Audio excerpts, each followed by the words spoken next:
Hello, everybody out there watching on the YouTubes and the Twitches around the world. Are we live? Yes, Are we we are live? live. Yes. Can anyone see us? If you see this, I don't know, make something up. If you hear us, press subscribe on Twitch. There you go. Hear a special sound. Watch now. Church Keys is gonna pop in and give. Church, 10 where more are you, subs. my friend? Oh, Do it. jeez. Drop 10, get subs. Do it. You don't have to, but Jesus. Hey, he's been super nice lately, so let's not chance Yeah. it. Okay. But anyways, How so welcome to episode 104. Yeah, we're repeating last week because last week. Time Warner, why did you have to suffer last Saturday? But we're good now, so it's fine. And hell, it wasn't even just the fucking internet. The fucking cable was going out too, which was Fucking double the cable fuckery. and the internet. I freaking bill you, jabroni motherfucker. I shall break the cable and make it humble. Ow. Ow.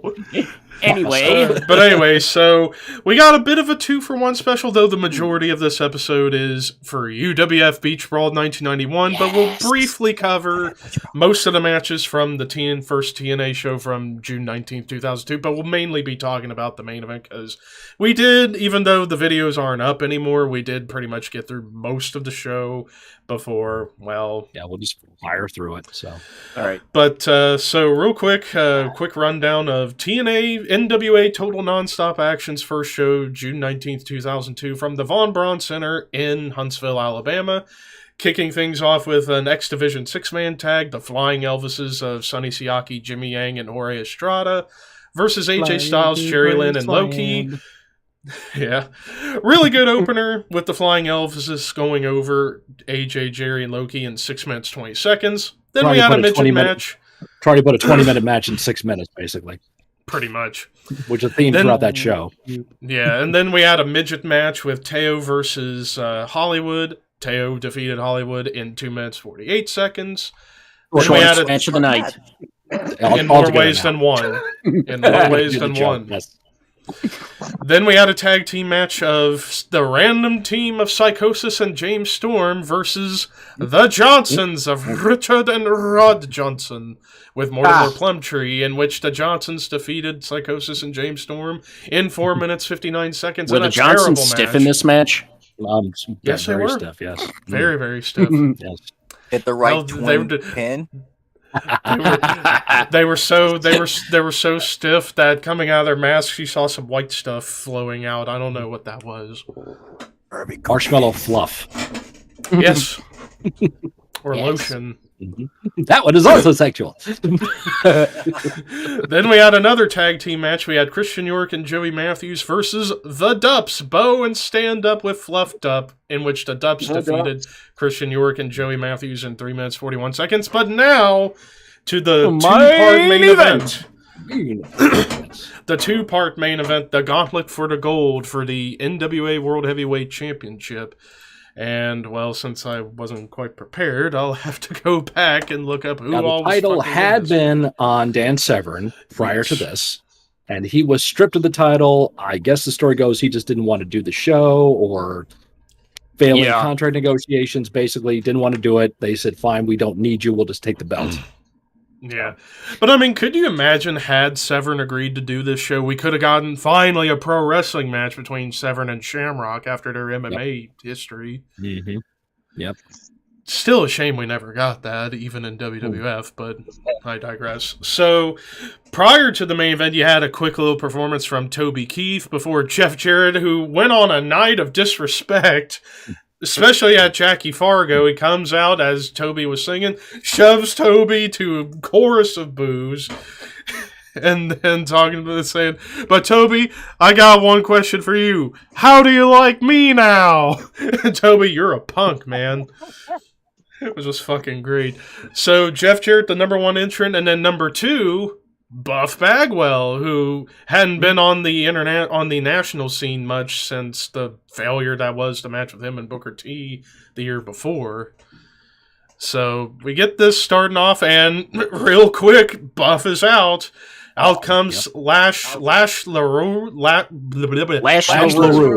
Lash LaRue. There we go. When Jericho, he was basically like their Cajun carbon copy of Jericho. When Jericho left, they threw him in that spot, and he just in WCW, didn't work out, and it's obvious he was not taking a lot of bookings at this time.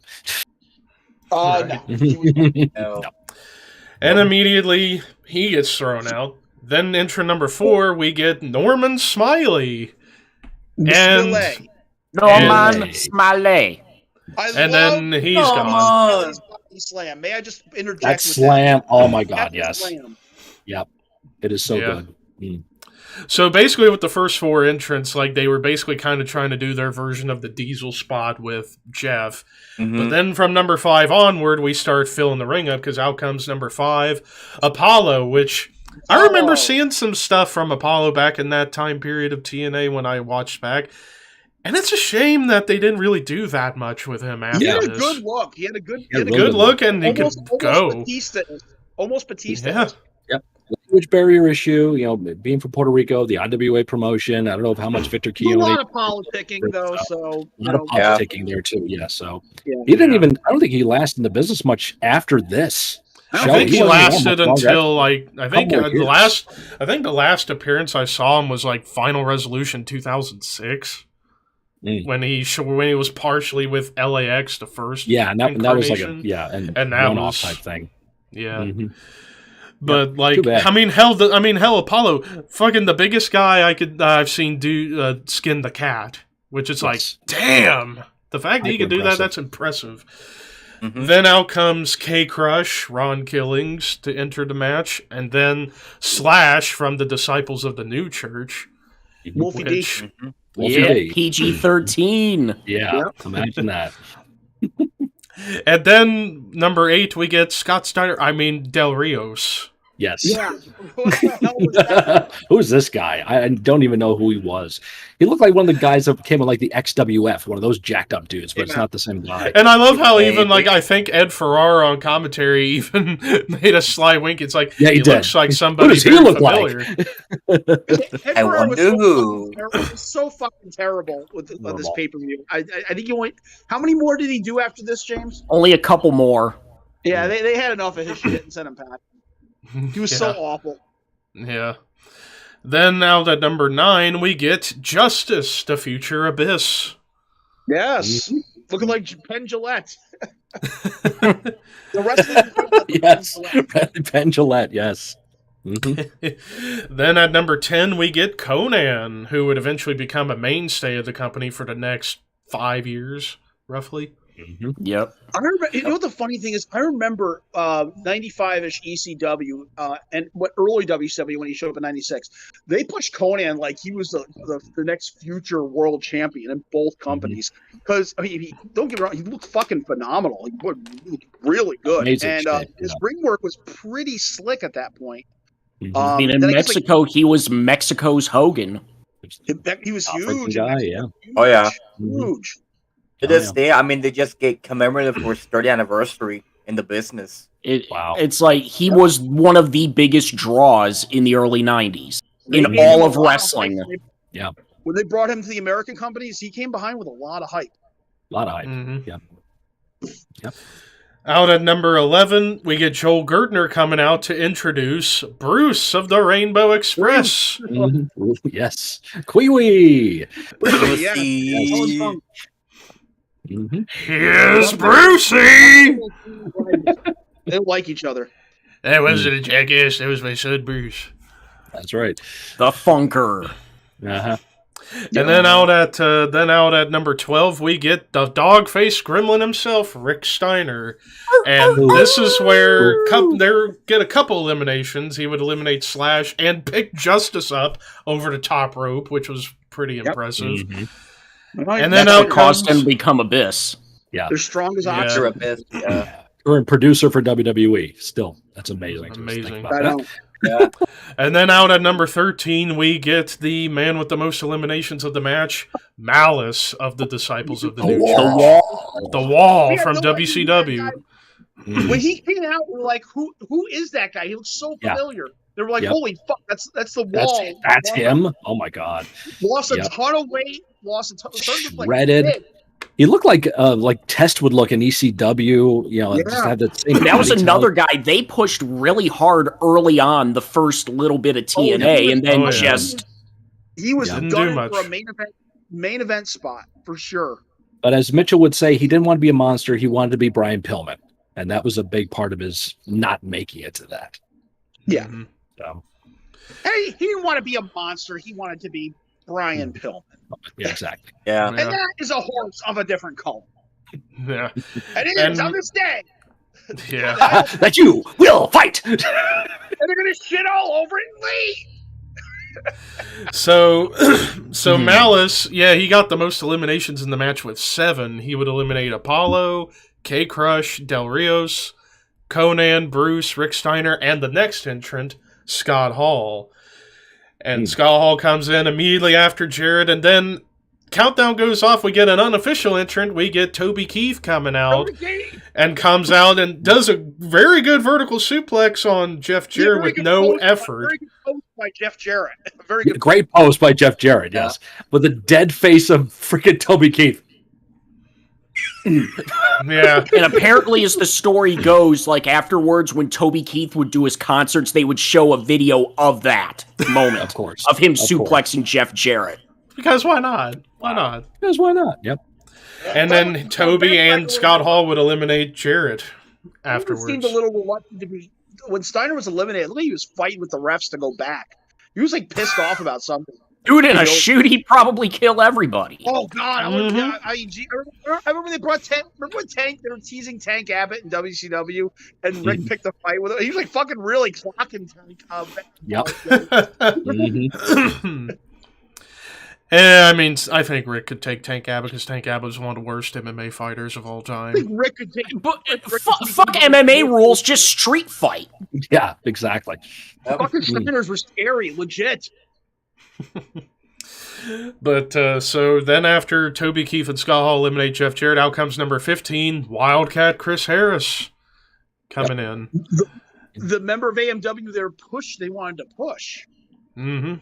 Because they constantly, like, okay, we're going to try Chris Harris as a main eventer. And it didn't work at first. Because nobody wanted that. And didn't they just reunite for Slammiversary, I heard? They did. Yeah, they Harris came did, back. Yeah. Mm-hmm. Yep. So, yeah, good on that. And then out at number 16, we get the Vampire Warrior, the former Gangrel, showing up for this one. Which might be the only name we see on both shows tonight we're talking about. Yeah. He was everywhere. Mhm. Freaking Gangrel was everywhere. Yep. And he's been like almost every promotion since the early 90s. Oh, yeah. Yeah. Oh yeah. In some capacity, yeah. Out at number 17, we get Devon Storm, former Crowbar, who also was a member of the Disciples of the New Church. Yep. Notice this match, you had 3 members of that faction in this match. Malice, Slash, and Devon Storm. And then out at number 18, we get Steve Corino, who they did hype up as a former NWA champion, too. Yep. They did. I think they even said he was the only He's the guy in only the match one. that was He's a the only former one. world Yep. champ. Yep. Yep. Legit, yeah. Nope, that's legit. Then out at number 19, we get Ken Shamrock. And then at number 20, we get Brian Christopher, and for some reason they give him a bunch of eliminations. He would eliminate Harris, That's Gangrel, another Devon, name. and Carino. Yeah. The early days of TNA, they were pushing Brian like he was going to be Crazy. a top guy in that company. They were booking. They him gave him his own faction, the Next Generation. Yeah. It was like him, David Flair, Eric and Watts. Eric Watts, Oh, wow. which is one of the worst factions Yeah. ever. Yeah. Terrible. You ever think they were trying to lure Lawler over? Because if they had Lawler over there, that's another 1,000 people they can fill in the arena at least. That's true. Back then, yeah. Back That's true. then. And yeah. heck, they took away the Christopher part and they just called him Brian Lawler, which was the Yeah. first Oh, time okay. he was ever Brian Lawler, because he Yep. was always Brian Christopher. Mm-hmm. And then we get to the final 4. We get Apollo, Scott Hall, Malice, and Ken Shamrock in the final 4. Apollo out, then Scott Hall out. And now we get to the second part of the main event, the singles match, Malice versus Ken Shamrock with Ricky Steamboat as special guest referee. And I forgot to mention, Ken Shamrock and Malice were the final two of the Gauntlet for the Gold in 30 minutes, 56 seconds. Now with the one-on-one match between Shamrock and Malice, and for what it was given, it was a solid match between the two. It was good. Yeah, it was a good match. Good under 6-minute match, and in the end, belly-to-belly suplex, 1, 2, 3. Ken Shamrock defeats Malice in 5 minutes, 47 seconds to become the new NWA World Heavyweight Champion and the first World Champion for TNA Wrestling. Mm-hmm. So yeah, overall, for the first TNA show, despite its flaws, it was a good show. It was a good first step for the company that's still around to this day. It was just very fast. Every match went very, very fast. There was only one singles match on the show, and it was the midget match, and or including the main event if you want to include that too. But it was from the Gauntlet match. So yeah, but it was a good, solid chance at something different and a good foundation. It was a way to establish this new company. It's like, here's this new company. Here's what you're going to see and see down the road. Mm-hmm. Absolutely. So now for favorite, least favorite... Wait. Hey, do we really need to do that? Because we got a lot more to talk about. Yeah, we do. So that's that show. We're good with that. So and now, now on to the main subject of the night. Now who's got the cookies? Yeah, who's got the cookies? I was eating a cookie a minute ago. Damn it! Holy crap! Sugar Herbie cookies. Let me tell you something right now. I want the Herbie cookies. Which, by the way, can guys, for the uninitiated, can we explain what the whole Herbie's cookies was? Oh yes, it was the wonderful promotional package for UWF. If you're gonna sell T-shirts, nah. You're gonna sell bath towels, nah. You're gonna sell ice cream bars, no. We're gonna sell cookies. Yes, Herbie and cookies. Not just any cookies, but oatmeal raisin cookies. Yes. Yep. Several different names. Captain Lou had his own cookie. Herb had his own cookie. Was it Stevie Ray? Yeah. Or Bruno did? Yeah. Bruno had a cookie. Yeah, so everyone had their own brand of cookies that you could buy. I don't even know if they were ever on the market legit, but or at least nationally. But yeah, they were to buy them via mail. Via mail. They were a marketing part of Herb Abrams UWF. We do need to clarify. It was Herb Abrams, not Bill Watts. Though, quick, how the fuck did Bill Watts never was smart enough to trademark the UWF? I have no clue. I have no clue. Yeah. That's one of those really weird things. Weird. I mean, maybe Bill Watts, one of the great minds in wrestling, not to think ahead of this. Chances are, Jim Crockett when Crockett bought it out. Why didn't or even that too. Exactly. Yeah, that doesn't make any sense either. So unless there was rights were given up, or they were part of the deal that Bill signed them over to Jim Crockett, and when Jim Crockett just didn't care anymore or whatever, because they had. But then Ted Turner bought the company, and then that was 80. That was 88. So maybe they assumed the assets of Jim Crockett Promotions as it pertains to the Mid-Atlantic territory, and then everything else was just let go. I don't know. Maybe that was the case. Yeah. Once again, Vincent beat these guys. The big factor is a lot of these promoters were not the sharpest knives in the drawer. No, they didn't have the kid. They beat themselves so Vince could win. Right. Yeah. And Vince knew it. He knew that these guys could not work together, and he would just pick off at what he needed. So. Yeah, Super Clash, the first Super Clash. What was David Crockett talked about? All the guys backstage trying to sign them. Yeah. And that's an episode we could do at some point. At Super Clash 3. Super Clash 3. Yeah. Yes, we have to do that movie. Pay-per-view. Mm-hmm. Because that was in between Survivor Series and Starrcade. Yep. It was, yeah. UWF Beach Brawl, baby. That's right. So let's get to the UWF, so Universal Wrestling Federation's Beach Brawl 1991, the first, only, and last pay-per-view that this company therefore the ever best put on. pay-per-view they ever did. Right. Yes. So this show took place at the Manatee Civic Center in Palmetto, Florida, south of Tampa, which, keep in mind, I did the research, this place holds up to 4,000 to 5,000 people. And they drew. For an attendance of 550. That's right. With pay-per-view buys of about an estimate of 18,000. No, it was about 10,000. It was 10,000. It was 10,000 or less, which is, think about this. Heroes of Wrestling outdrew this shit. Yep. Yeah. That did like 26,000 buys. And yeah, this one didn't get that.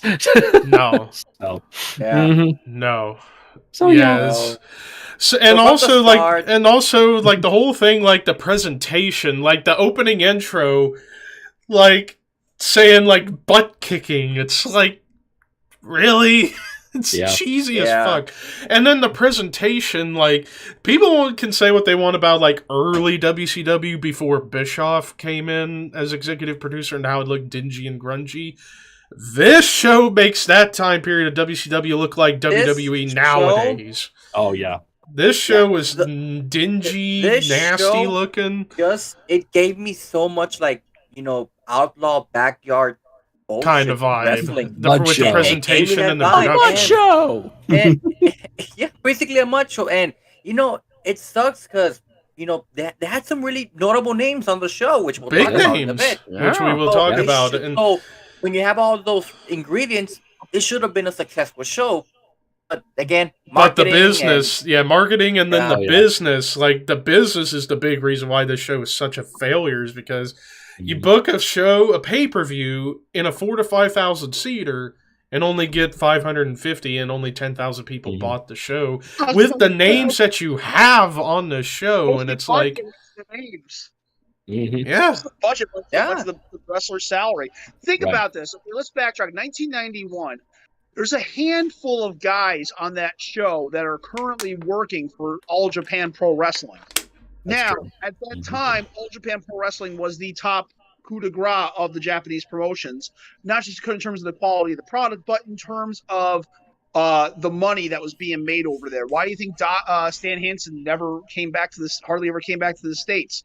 Why Terry Funk would go bouncing back and forth there? Why Steve Williams and Terry Gordy spent the bulk of their careers in the 90s over there? Because Baba was paying them very well. So I can only imagine how much him, Gordy, Johnny Ace, Bam Bam, the Blackhearts, how much were they getting to put aside their All Japan priorities to do this show? Not to mention Bruno.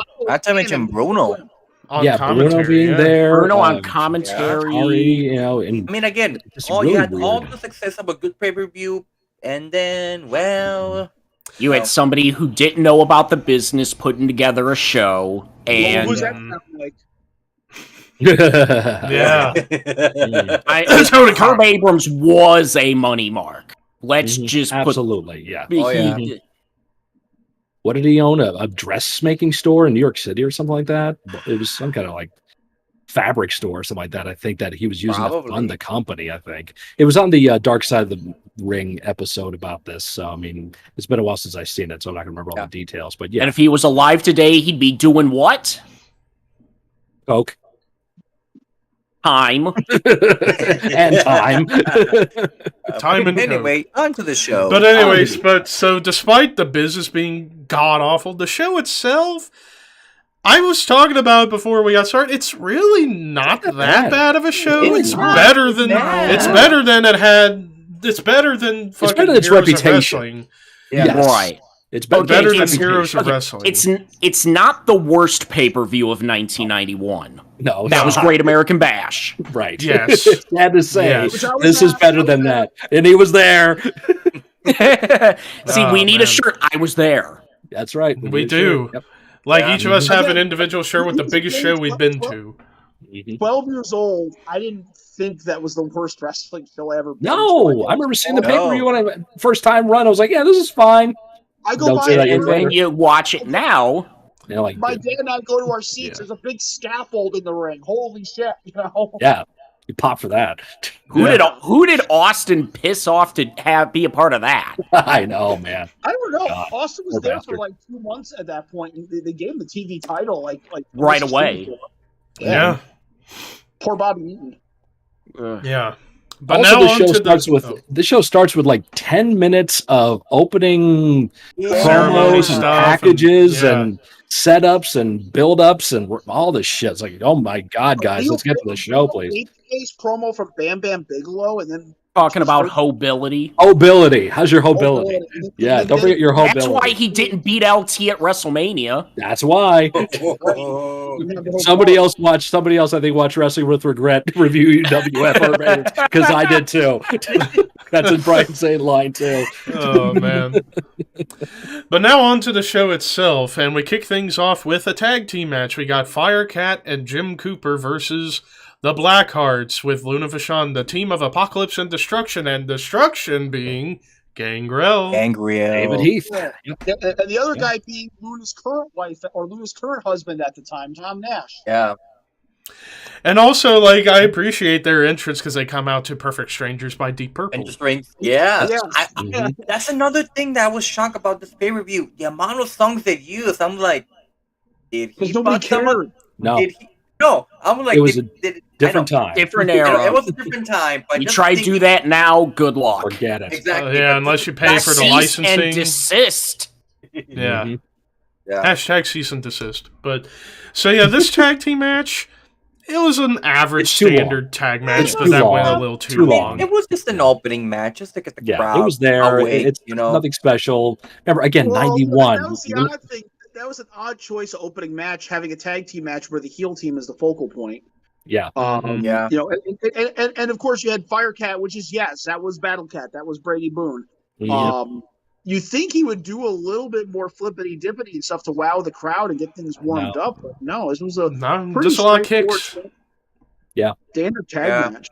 Yeah, so nothing really out of the ordinary or special with it, you know. Yeah, but Luna Vachon, Luna was looking good. Luna was looking nice back then. Before Yes, her yes. voice got really raspy. Really bad, yeah. But in the end, the Blackhearts defeated Firecat and Jim Cooper in 7 minutes 45 seconds. Match number 2, we get what was billed to be a street fight, but it really wasn't. Terry Gordy versus Johnny Ace People Power. Uh-huh. It was supposed to be Don Morocco. Right, who was injured. But we Yeah. get Johnny Ace again, another All Japan. All Japan guy. Yeah. Mhm. 5-star matches. He was well into his time at All Japan at that point. Weird match. Very weird. Strange. Weird match. was Not bad. weird. It was okay. It's just Not why bad. build a street fight when there was really nothing except for And the after finish. the match. Yeah. The real street fight was after the match was over. For God's sake. Yeah, but and why? Johnny Ace throws good punches. I'm not gonna. Mhm. He was actually throwing some pretty good work shots in that match. Mhm. Terry Gordy's, Terry Gordy. Terry Yeah. Gordy. Gordy at this time was being hailed as one of the best wrestlers in the world. He was actually in contention for the triple crown title at this point with Jumbo. But again, bizarre match, and it seemed like they kind of forgot it was a street fight. Yeah, because for you to be counted out in a street fight, it doesn't make sense. Yeah. That's almost as bad as a DQ in a cage match, WCW 1990. Bang, bang. That's heat.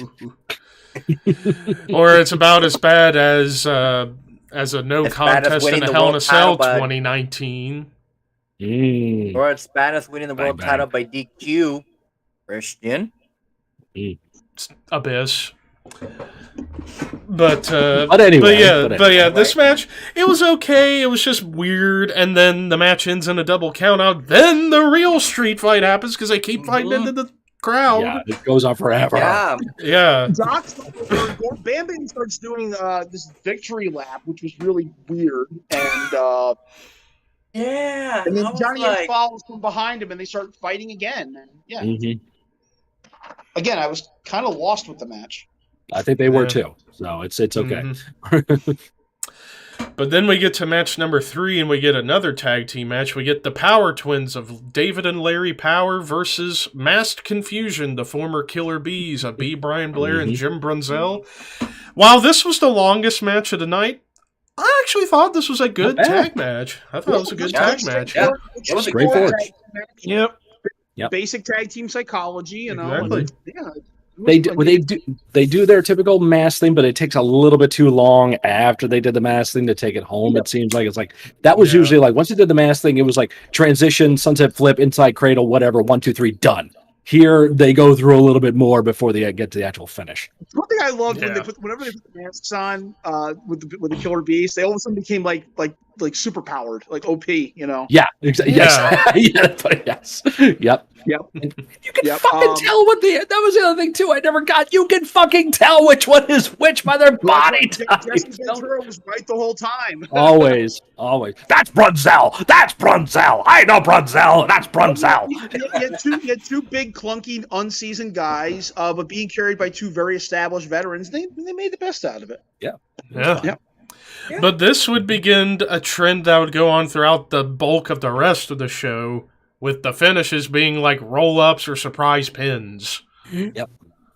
But in the end, and that was what we got, as Mass Confusion defeated the Power Twins in 12 minutes, 23 seconds. Up next, we get for match number 4, the first of 2 championship matches of the night, both for inaugural belts. This one for the UWF Women's Championship. We have Candy Divine versus Rockin' Robin. Yeah, the match was what it was. Standard 80s Americans women's match with a lot of hair pulling, swinging around. A lot of sending. Yeah. A lot of send for the man. Send for the Who man. ends with a roll-up. Yeah. If you wanted top-notch matches in women's wrestling at that time, you had to go overseas to Japan. Yeah. And that would be that way for the rest of the decade. Probably up to almost, maybe up to almost now. Pretty much. In reality, yeah. Mm-hmm. But in the end, Rockin' Robin defeated Candy Divine in 6 minutes, 5 seconds to become the first ever UWF Women's Champion. Did she become the only, or there was somebody else who won it afterwards? I think she vacated it. And then I think actually Candy Divine did become the champion. Yeah, I mean, most of the belts only had like 1 or 2 holders. Mr. Blue Stone for somebody. Herb probably gave it to his girlfriend at the time. We don't know. Again, I wonder who the hell has all the belts. Yeah. So that's the first half. Now we kick off the second half with a strap match. Yep. Colonel De Beers versus Paul Orndorff. Now, I just have a question. I just have one question. Sure, please. This is a strap match, but they're not connected by strap. They're just hitting each other with a strap around their hands. No. What is this? No. What was this? The thing that I was questioning, when they were both in the ring, you got the ref with the belt. I'm gonna say belt. Just throws it in the air, and whoever gets it starts spinning the shit out of the other person. Yeah. Yep. I'm like, that's not. Fun fact: Walter and I have both done a strap match, not against each other, but we've both done them. So yes. And they're very boring. Would you please explain how a strap match is supposed to be, please? Go ahead, Walt. What's that? Oh, okay. Tied at the strap is one big long strap tied at the wrist. Each guy, and the proper Levi. is you drag your opponent into the 4 corners, touching the top turnbuckle. Yes. Usually, the finish normally is the one guy touches, the guy behind him follows and touches as well. They keep going and going, and then when it comes down to the last one, usually the heel accidentally knocks the baby face into the corner, and We've done that for a long time. Yeah. And we both. Stan Hansen and Lex Luger had a pretty decent yes. at Starrcade 90. There was also a dog collar match, but those rules didn't apply to the corner rules. Those would just beat the fuck out of each other. So this is just basically use the strap as a weapon against your opponent type situation. Could have done strap on a pole. Yeah. They might as well have done that, honestly. They could have. I mean, hell. 4 minutes, and the finish had nothing to do with the strap. It was just, They could have done the entire pay-per-view on a pole. To be honest. I like that. Jeez. It was a pay-per-view on a pole. Orndorff wasn't letting him have anything. No. And the fact that this match was called a strap match is an insult. And spoiler alert, this was my worst match of the night. I fucking hated this match with a passion. But in the end, grab the flag, went USA, USA. But in the end, Paul Orndorff USA, USA, USA, USA, USA, USA. But in the end, Paul Orndorff defeated Colonel De Beers in 4 minutes, 15 seconds. Fuck this match. Let's move on. Total disdain, if you can't tell. This stain, that stain. Mustaine, mustard stain. Dave Mustard Stain, yes. A Zev stain. Fucking killer. But anyway, so now to match number 6, we get a Legends match. We get Ivan Koloff with Mr. Red versus Bob Backlund. Despite this Wait. No. I was gonna say we forgot the Captain Albano thing, but... Oh, we're not going to mention the Captain Albano. No. Captain Luke. Don't even Albano. But despite this being the shortest match of the night, they were going fast-paced for guys at this point in their careers. They were going fast despite it being like 2 minutes and some change. It wasn't bad for what it was. Backlund was at the beginning of his second wind for his career. Yep. It would be the WWE next year. The next year, he was back in the WWF, and then 2 years later, he was the champion. 10 years prior to this, he was champion. Yeah. He was also the Iron Man in the Royal Rumble in 93. 93, yeah. Mm-hmm. Yep. And then Koloff was champion 60 what? 71. 71? Wow, so 20 years prior. So there you go. There was a great build-up that they never used for this match. The two WWF champions. I was hoping Bruno was going to say something that bastard or something like, I've known because Koloff beat Bruno in the garden, and the crowd was silent because they couldn't believe it. Mm-hmm. Yeah. Yep. And Helen, for those who may not have seen it, there was an episode of Table for Three with Bruno, Flair, and Orton, where Bruno talks about whenever he dropped the belt to Koloff and how he felt like that was maybe a bad decision because of what eventually happened with Koloff dropping it not too long after to Pedro Morales. Yeah. Whereas Bruno thought, man, I felt so bad. Koloff should have gotten at least a year with the belt and then to Pedro, but Heels didn't hold the belt long in the Northeast. Nope. Yeah. Never did. Not until today. Not until today. Mm-hmm. But in the end, Bob Backlund defeated Ivan Koloff in 2 minutes, 23 seconds. And now to match number 7, the penultimate match of the night. We get another tag team match. We get Wet n' Wild, Steve Ray and Sunny Beach versus Bob Orton Jr. and Cactus Jack with John Tolos. Bang, bang. In a shock. Hey, shock cowboy. Bunnies in their corner. Yeah.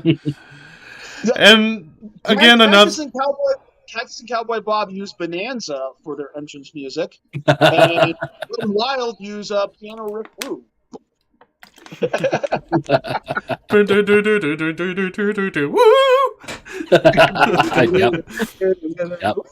Nice.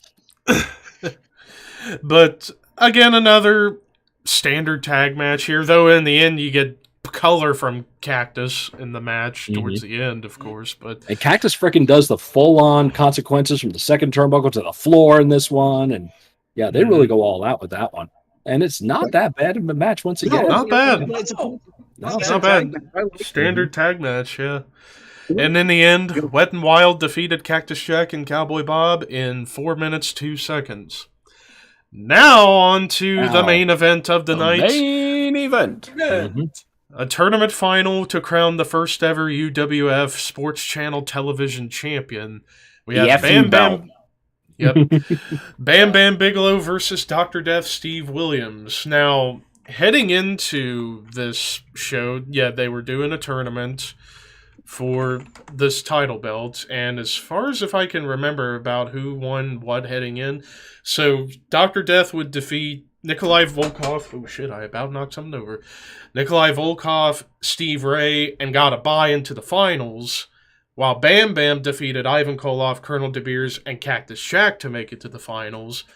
And here we get the finals on this night. And for what it was, I actually thought this was a really good match between It the was. two. I like They it was beat good the straight up fuck boom, out of boom, each boom. other. Boom. Yep, they beat the Yeah. shit. Both got color in this one. Bam Yeah. Bam just ended his prime at that point. He was the best condition he was in. He was working the best. He was with New Japan at this point, teaming with Vader, I think.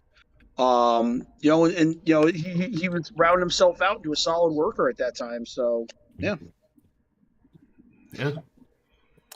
But in the end, Dr. Death Steve Williams defeated Bam Bam Bigelow in 7 minutes, 11 seconds. And then you get the backstage promo from Dr. Death basically doing the whole, like, I'll take on all comers, which, from what I've read with UWF, it went nowhere. Like, a lot of shit with UWF, apparently. Yeah. Uh-huh. So Which, overall... In retrospect, if Herbie is the guy in charge and you put your belt on Dr. Death, why would you not promote him to take on any other champion in any other company? Because nobody's going to fuck with Doc. Any- No. He's even said any federation. Post-show promo by the promoter. Where's that? Where we know that from? Yeah. And hell, and yelling and saying he's going to take out all comers, and he goes, Japan, Tokyo, Europe. This is the greatest match ever. That was which... if you watch later episodes after Beach Brawl, Herb said, like, hailed by many wrestling critics as the match of the year, Bam Bam Bigelow and Dr. Steve Williams. It was good, but I'm pretty sure that was Meltzer's match of the year. No. Yeah, I mean, really good match, but not Savage Warrior, not Bret Perfect. Coincidentally enough, not War Games. they had a jobber in the UWF called Davey Meltzer. That's right, they did. Yeah, they I did. forgot about that. Yep.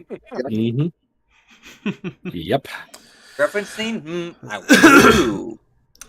And looking back, with Dr. Death's career and like his promos and his work style, it's not hard to see why initially when they were coming up with the Brawl for All, why Vince wanted him to win to go after Austin. Because that could have been big money. That could have been big money for that time. at the time, he was undefeated, so, you're building him up. Of course, you're going to give him the title to Dr. Death. We wouldn't bid his first losses, so of course, give the title to Dr. Death, but it all went downhill from there. And also, could you imagine had everything gone right with Dr. Death and WWF, and he actually did win Brawl for All and got to work with Austin? Man, I would have loved to have seen those matches. Those would have been intense. Those would have been some brutal matches. Yeah. Oh, yeah. I don't know. Yeah, but I don't know how good they would have been, actually. I don't think Steve Austin was going to be willing to take that backdrop suplex with his neck. Hell no. No, he would have been doing power slam or submission at that point. Power slam or football tackle or something. It'd have been a lot of kick and punch. Yeah, a lot of that. Yeah. And eventually they probably could have built to like Steve Williams and Dan Severin or Steve Williams and Ken Shamrock. Those would have been the matches. Those would have been awesome. Probably more. Like Dr. Death and Ken Shamrock in the Lion's Den. Oh. Just let them potato the fuck out of each other. Oh, God. Or That would have been minutes. or just a straight up steel cage match, you know. Just make that your main event. I remember they released a Steve Williams figure long before he showed up in WWE. Yes, they did. The red tights with the white straps, I think it was. Yeah, that was out there. It was a few months before he showed up, they released that figure. I was like, oh, when's he showing? When's he coming? Yep. Comes Because in he went late down spring. to he was down working with Dory Funk and Ocala to get him ready for TV and stuff like that and prep him like that. And then they shipped him up there, and lo and behold, watch the Brawl for All Dark Side of the Ring. You'll get the whole story on that one. Motherfucker, you just cost us $3 million. Motherfucker. Yeah. And then Bart Gunn that poor soul freaking gets sacrificed to Butterbean Yep. as punishment bye-bye, for basically. winning a shoot fight. Yeah, it's his fault. Yeah. Just goes to show you, grabbing the bull by the horns and grabbing that brass ring does not pay off sometimes. And even Butterbean said, if Garn would have fought like he did in the previous matches, he would have had a chance, but he had to go. He wanted to box. He had no chance. Box. Yeah. Completely lost. And also didn't help that during the Bar Gun fight tore his hamstring, and it was all downhill from there. Oh, Mm-hmm. Yeah, I forget about that. Yeah. One-legged man in an ass-kicking contest. There you go. Yeah.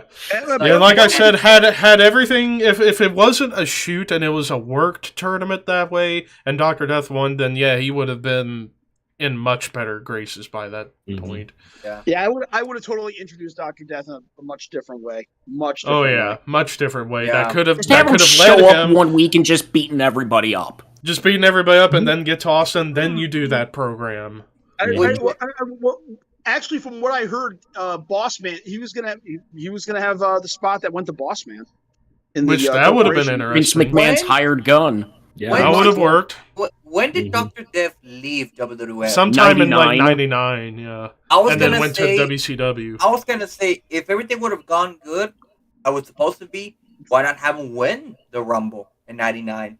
Yeah, no. Just a thought. Yeah. Yeah. But anyway, At the time, so it worked out, yeah.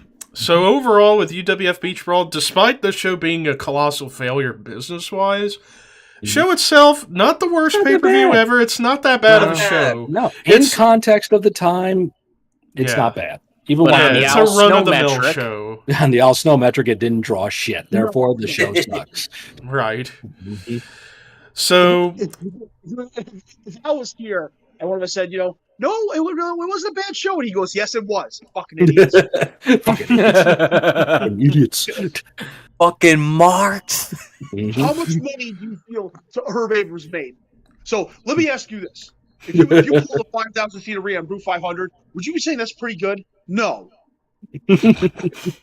Al with his staring off into nowhere. No. Yeah, just Just straight up, no. no. No. That was not a good show. It was a how many failure. of you have finishing maneuvers? Put your fucking hands down. No, you don't.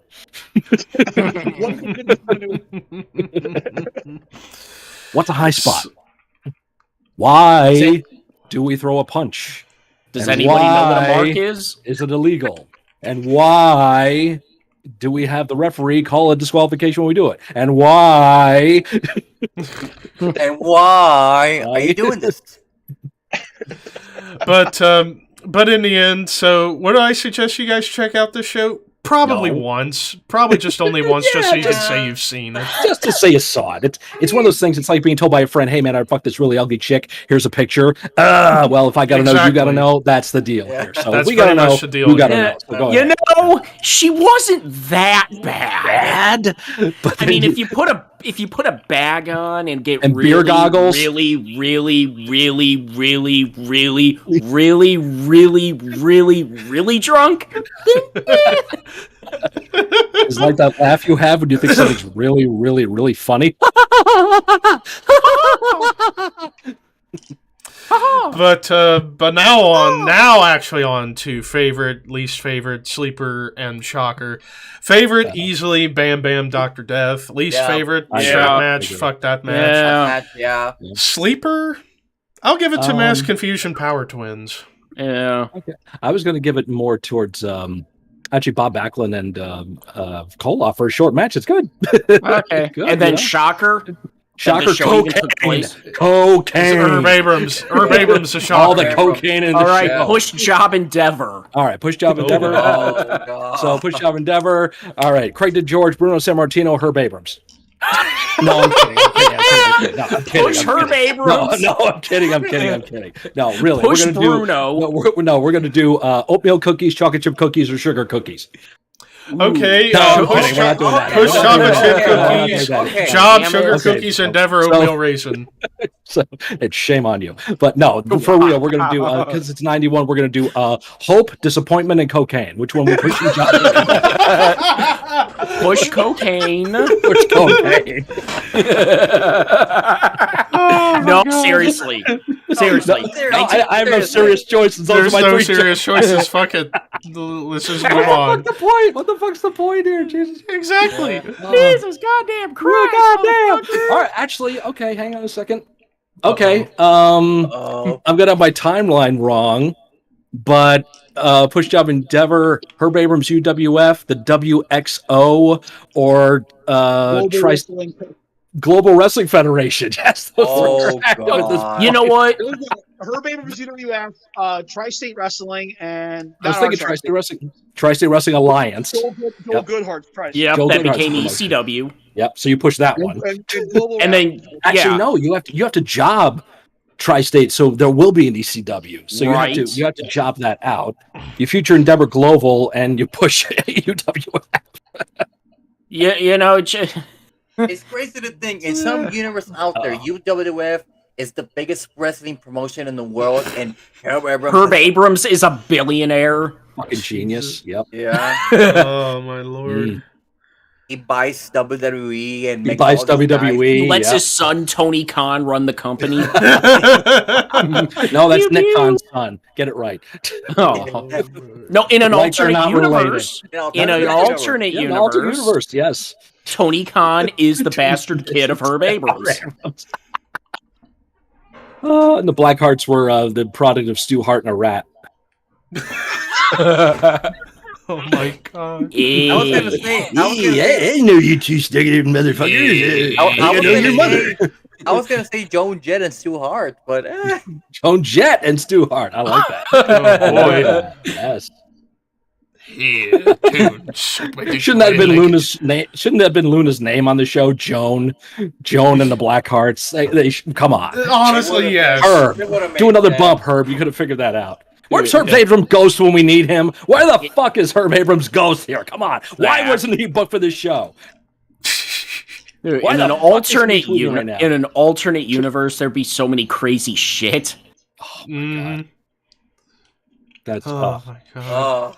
Chamber of Horrors match would have been an actual Chamber of Horrors with actual serial killers. God.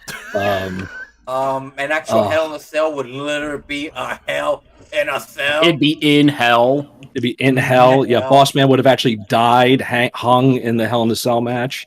Yep. Owen Hart would have floated away. Anybody? Did I lose everybody? Oh god. Anyway. Speaking of crazy fucking shit. Chris Benoit would have been Father of the Year. Oh my god. Isn't today the anniversary of 15 years ago. Oh god. Anyway, hi everybody. Hi. But anyway, so the past 2 weeks of wrestling. So last week we didn't get to talk about. Yeah, we didn't get to talk last week because of the internets, and there was a lot of crazy shit last week.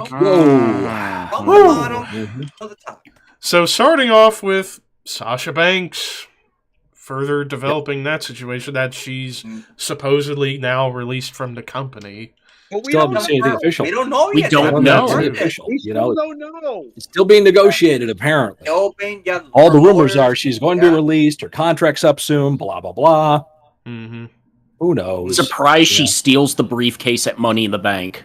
There's one more spot. There's one more spot left in Money in the Bank, and I'm thinking it's either going to be Bailey making her return, or Sasha's going to fucking run in. Yep. And Take the briefcase and go through the crowd. Mm-hmm. Just and run pull out. pull Brock Lesnar. Pull Punk. Yeah, pull a Punk. Yeah, there's two spots left. There's 2 spots left in the men's. We know who that's going to. That's going to be Ezekiel and Kevin Owens. Pretty sure. Yeah. Ezekiel and Elias. So Ezekiel gets hurt and he comes back as Elias. I gotta say, that segment was gold. It was. I am hoping they debut Elrod. Yeah, Elrod has the to happen. Cactus Jack of the Elias Ezekiel family. Give him this Monday. He's gonna have the 3. Yeah, you're gonna be there. That's right. He's gonna be at Raw. 20th anniversary John Cena as well. That's right. Yep. But yeah, the whole Sasha thing. It's honestly it's old news now. It's not even worth talking about. You know, because and honestly, she's at the point in her career where she could just go on to Hollywood and be fine. Exactly. Or she could go to AEW. Oh please. Yeah. And speaking of AEW, ready? Adrenaline in the soul. Yep. Your microphone's starting to go. His phone can't take it. It's coming back. It's coming back. It's resetting. Yeah. So give it Anyway. time. Well, now we can't hear Anyway, Mhm. Yeah. No, we can't hear him. See, I gotta come back out and come back in. we can't hear you, something. Walter. Yep, he'll. There he goes. All right, and then Alright. he can tell the story. Right. Yeah. His phone But- microphone goes too high and it pings out on him. So Yeah. I'm back. hang. There All you right, go. so Gotcha. Hear you good. Okay. More Cody Rhodes song again. Yeah, don't sing it again. Don't No. so your mic doesn't Your phone didn't Anyway. ping out. So, AEW. When I was younger, hard times. AEW and New Japan, the injury bug has returned. Mhm. The injury Of bug's course. everywhere. Everywhere. Yeah, that's Okay, in kayfabe, Danhausen was not booked, so he cursed the show. Wise. true. Mm-hmm. I'm shocked he hasn't just pointed his fingers at Okada and Okada hasn't just I got Fallen sick or apart. something. Falling apart. Okada's ready to Yeah. break. Okada's like all banged up too. He's gonna be. Oh yeah, all these guys are. Yeah. I bet you that's why they did a 4-way, so Okada could have like moments where he could take it easy while the other three kill each Yeah. other. But Adam Cole's I mean- banged up too. Yeah. Okada's not even that old. How old is Okada anyway? Mid 30s. late 30s. Yeah, but it doesn't matter. been dude. going He wrestles that kind of hard. Style. I know. Look how He's hard been he's been going. Okada's been a top guy since what, 2011? Yeah. Mhm. So- Over a 2011, decade. 2012. Over a decade. So yeah, you go that hard for that long, doesn't matter how old you are, your body's going to break body's gonna down. break. Like, how is Tanahashi still together? With 'Cause how he doesn't- long? I don't know. He doesn't wrestle at the intensity that Okada does. He doesn't pull the Kenny Omega crazy shit. He's a little I'm bit making a smarter. prayer. A little smarter. Yeah, it's like Cena. Yeah. Yeah. Mhm. Injuries. Ripley was pulled out of the Money in the Bank. I think she He was had not medically cleared. We don't know what that means. Is she sick? Does she have COVID again? You know, that what could I was happen. hearing, maybe she got hit in the head, maybe a concussion Could be wise. concussion. You don't know. Who, So again, they're just not saying. Yeah, Rhea yeah. Ripley. She was Yeah. pulled. Oh, Rhea Ripley. Oh. She was Yeah, 'cause supposed she was to pulled from face her match. Bianca, Well, no, I but think she knocked her teeth out. If you there's a clip on YouTube. Oh, she hit her head on the rope. probably that's Yeah. probably why. Hit her knee on the rope and it pushed her knee up to her face and she knocked her teeth out and That was it. she's on concussion protocol too. So Yeah, Yep. so probably a concussion. Randy was it. Orton's probably getting back surgery. and he won't Yep. be back till like Mania from what I'm hearing if he does. It probably Maybe after Rumble that, time. Around because there. then it's It'll gonna be after Cody's that, but- time. You know, Back Yeah. injury and at his age and with how hard he's been going, like, Yeah. yeah. don't want to fuck with that. Becky and Asuka and Bianca have been like carrying the main events on Raw. Did you notice that? hmm yeah. Becky's been the MVP, Oh, absolutely, and Oscar and Bianca's Becky has been been right there. amazing. Just Yep. her character work, her in-ring work. She is like probably she's up there as one of the very best men or women. Absolutely. Like Yep. she's more Across the board. she's more Ric Flair than Rick's own daughter is. Mm. What else? The character Injuries. I'm trying to remember who else injured. Well, let's look at the injuries Oh. that have affected Forbidden Door now. Brian Danielson is out. Yep. Punk is Brian out. Brian She's- Danielson. Punk is out. Ishii, You know, yep. Who else? Takahashi. Takahashi. Yeah, Takahashi. Yep. So Uh, those things all not to happening. mention the political aspects have pulled some talents from Forbidden Door. Andrade Because of is out, AAA. and He's the in Lucha AAA. Brothers are out because of the AAA. New Japan has the agreement with CMLL, and of course, why did anybody fucking figure this out beforehand? They then decided that they do not want AAA talent on the show because they are in fear of CMLL pulling from their agreement. It'll upset them. Which means Yeah. if Kenny was healthy, he could not be on this show. Correct. Nope. Nope. Right. And the Bucks aren't on the show. No, The Bucks are. Nope. I don't think No. they have Oh, a contract that's right, with 'cause they have the them. belt. Yeah, they're you're not- right. Yeah, There's FTR. FTR's AAA tag champs, but they're not signed. Mm. right. Yeah, so the Bucks- Sammy holds one of their belts as well, but he's not signed. But he's on the show. Yo, Sammy's on the show. Yeah, Sammy's on the show. Yeah, So Sammy. Yeah, he's got him and Tay have the intergender tag belts or something. Mhm. The whole So show the- was chaotic. The whole show was chaotic even before everything started. Everything was Yeah. falling apart. It's a whole mix of 2 fatal 4-ways in the match, both for titles. And then you got a 3-way, and then you got a bunch of 6-mans and 8-mans and all sorts. It looks like something out of GM mode in one of the 2 big games. Yeah, It looks like a regular New Japan card.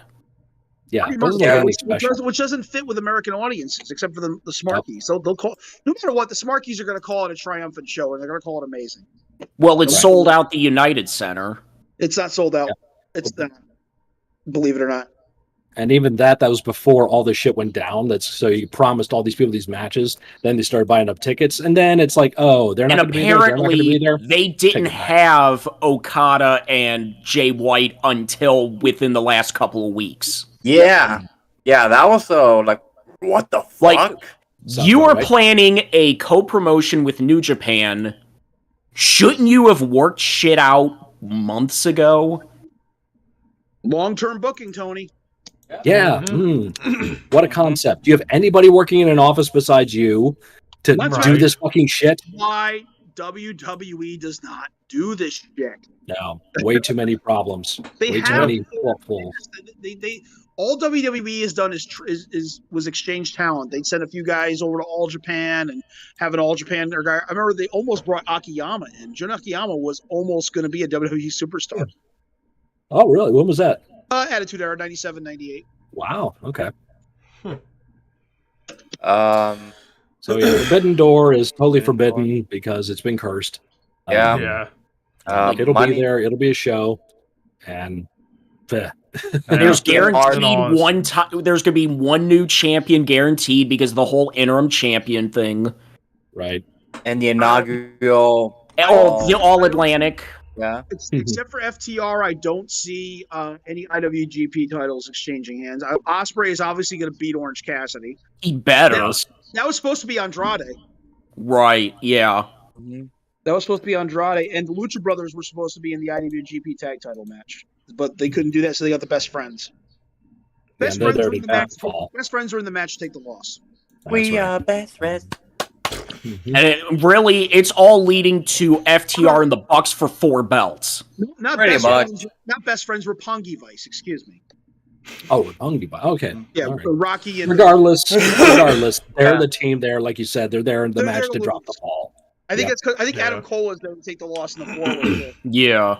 Because who else is in the 4-way? Okada, Cole, White, Jay, Cole. Jay White, and Page. Hangman. Hey, Yeah. Hangman Page. Okay, yeah. Yep. Yeah, and they're not going to have Hangman lose twice. So Cole, No. yeah, Cole is going to be. Okada's definitely not taking a loss on this show. No way will they allow No. that. No way will they make Mhm. will Jay White. Jay unless- White just won it. Yeah, Yeah, The he didn't only drop way, it at the that only way quick. Jay White would lose on this show is if Okada pins him. Right. Yeah, Tony is not. I would think Tony's not going to have Adam Page lose twice, but you never know. So that's why It's never know. Who has booking power over this show? That's a good question. Yeah. That's a very good question. Yeah. Because it's got to be Tony's got to be in combination. Is Ghetto still booking New Japan, or is it somebody else? It's Ghetto. He's still there. It's still So it's got to he's be a gotta combination book of Ghetto. Tony and Yeah. Gato. Yeah, they've got to be, because Ghetto has to go to his bosses and ask them, Yakuza, and ask them, hey, which is it okay if we Like, did this and this and this? No, you can't do, Do we that. want to Okay.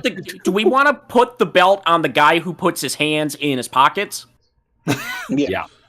Oh man. Mhm. It would, okay, it wouldn't fucking shock me if Cassidy did win the U.S. title just because Yeah. fuck us. Essentially. Ospreay's Gaijin, the New Japan office won't give a fuck if he loses. That's But it's the U.S. title. Yeah, it's not a real alright. championship for them. So It's tomorrow, right? Yeah. yeah, it is tomorrow night. I might give it a watch. I'm not sure. I might. I'm thinking about it. The kids want to see it, so I don't know. Mhm. This- That's the funny thing, though. That's the funny thing. We're talking about how pretty much cursed the show is. Still, there's interest and intrigue to see it. yeah. Because Yeah. what's going to Yeah. happen? Because Yeah. it's not because you think it's going to be great. You want to see what the fuck are they going to do with this mess? Zack Sabre Jr. against the mystery opponent, which was supposed to be Brian. Rumors are it's Cesaro. Cesaro or That's- Johnny that's- Gargano. Johnny Gargano. Gargano You know, Gargano's in but Chicago. Guessing it'll probably be Gresham. Little 5'3" Gresham. No, it'll be Brie Bella. The memes. I've seen the memes. It'll be Bird. It'll be Birdie, their daughter. Oh god. Brie Bella. I imagine you trust. No, it'll be Bryan Danielson's brother, Daniel Bryan. Yeah. No. Yes. It'll be Bobby Quance. Remember Bobby Quance from Pro Wrestling Guerrilla? I think it was. I don't remember Bobby Quance. One of Bryan Danielson's guys that he wrestled like real early back in the day. I don't remember that. Sorry. Or I wrote the joke. I don't remember that. It'll be Spanky. Spanky, that would be more likely, yeah. El Generico. It'll be Doug Williams. Doug Williams, there you go. Nacho Libre. But now moving on to the next big piece, Jeff Hardy's latest fuck up. Oh, Jeff. And thanks to TikTok, it's out there for you to see, folks. Mm-hmm. Or in other words, Tuesday. Tuesday, yeah. God. Jeff, go home. Just go home. Stop wrestling. Just stop. Yeah. Get away from your brother. They were set to win the AEW tag titles until Jeff had a supposed brain injury. Right. Yep. So. Which, speaking of, Brian's injury might be concussion related. Oh, not again. That is not good at all. Gee, I wonder why Vince didn't want him to wrestle anymore. Or wrestle a hard style. Yeah. Yeah. Why was that again? Oh, yeah. Mm-hmm. Tony Khan, this is on your watch. Hope you're happy. Mm-hmm. Yep. As is Jeff Hardy. But Jeff fucked Jeff because Jeff is a grown-ass man who keeps screwing his life up. Yep. For 20 fucking years, he has kept on doing all this repetitive shit, and he doesn't want to help himself. Yeah, that's the thing. Apparently, he's in rehab now. Yeah, he was forced to go to rehab. Yep. It's either you go to rehab or you don't work. You're done. Period. Yeah, it's done. Yeah. And what I forgot who said this. It was in a show I remember watching. You know, when you have addiction problems and you get help, everyone's there to support you. When you fall off the wagon the first time, 75% of the people that helped you before are going to help you again. You fall a second time, usually we're done with you. Sayonara. And he's had how many fucking chances? You know, it's like... I mean, his blood alcohol level was nearly 4 times the legal limit. Yep, 0.24 or something like that. Some ridiculous amount. And the thing is that Jeff Hardy doesn't have a license, so how the fuck? How do you get a car? Well, as long as you have a physical license, the rental car companies don't give a shit. They just need information. No, but they don't check, if it's legal or valid or whatever. As long as you have a physical license, they could care less. They just want your money. But I think that what I was reading was he was doing one of his concerts. Yeah. And then he went somewhere and he drove up. I wonder, like, did his agent not tell him where he was going, or he didn't keep an eye on him? So the video is out there for people to see of him getting stopped. Enjoy the view. But yeah, Jeff, get rehab and go home and stay there. Stay away from your brother. Stay away from the business. Be with your goddamn family and your children. Tony Khan said in a press conference recently, Jeff is on his last straw with AEW. Good for him. Yeah. Yeah, that's freaking damage control right there. Oh yeah. What else can he say? I wonder if Tony, like, when he's by himself, he stops and thinks, "Why did I start? Why did I do this? Why did I?" He's not there yet. He will, but not yet. Yeah. Because he has all these other things, and now not only does he have one wrestling company, he has 2 of them. And which he hasn't even gotten off the ground yet, and he probably has no preliminary plans to do so. He has no fucking clue what he's doing. No. Tony? Booker of the year. Tony, we'll take it. We'll take it. Mm-hmm. But now on to... If you help out with things, I take it. Why not? Mm-hmm. I'll take the fucking thing. But now on to... Right. Let us run Ring of Honor. Pay me the money to have the headache and I'll win. I'll beat Vince in about 4 weeks. That's true. But now on to the biggest piece of news over the past week, and that's the whole thing with Vince. God. Much money in the bank. I love it. Now, That so one is also whenever I sexual. first, God. so the more I was reading into it, so for the uninitiated out there, Vince McMahon under investigation for supposed $3 million hush money to an employee he hired 3 years ago, a paralegal to do work in the company, paid her $100,000, then suddenly bumped it up twice the amount, which you can look at as like race. Yeah, 100% right. which some people can look at that. Yeah, which some people could look at that from a business side, like, okay, whatever.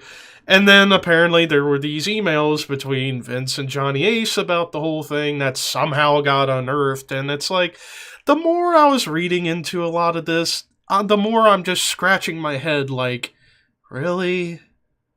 A lot of this does not add up to me at all. And also, let's be perfectly honest with ourselves. Vince has been through far worse shit in the past, and he's gotten out of it all. This probably ain't going to be any different, if I'm going to be real. It's not going to do a goddamn thing. It's just the fact he steps down as chairman and CEO. That is the one thing that's very curious about this. That is true. Johnny Ace has been sent home, which is kind of protocol for any company. But that whole situation of Vince stepping down and Stephanie being put in as interim chairwoman is very suspicious. But he's still in charge of creative. He's still there in charge of creative. Yeah, it's still that factor too. I mean, if it really, don't you think it should have been like the opposite way in some way? Like, Vince, you can stay as chairperson, but get the fuck out of Gorilla and give it to Paul and Michael and whoever else you have back there, please. So, yeah. But they're doing investigations because this has happened before, and there are plenty of other examples out there. They're going to get found out, and in the end, rich people don't pay for nothing. So we shall see. As long as you have a ton of money, you can get away with anything. Yep. That, and also, and going back to what I was talking about with how we're just reading through all this and none of it adds up, it's like, not to, again, like last week, during last week's debacle when I was bringing up, the NASCAR stuff, this just reminds me of 7 years ago with NASCAR driver Kurt Busch. He was taken to court over his wife at the time, some kind of domestic thing that ended up turning out to be completely false because the woman just wanted his money. I kind of am looking at this as kind of the same thing. Somebody just wants Vince's money for something that probably didn't even happen in the first place. It's like Vince is getting Kurt Busch, is what I look at. He's just being drugged. His name is being drugged through the mud over bullshit, the way I look at it. From everything I've been reading, it's just... But why would it sign an NDA? That's the question. That's another factor of it. An NDA is very suspicious as well. Yeah. Actually, the buzz for it's already died down, honestly.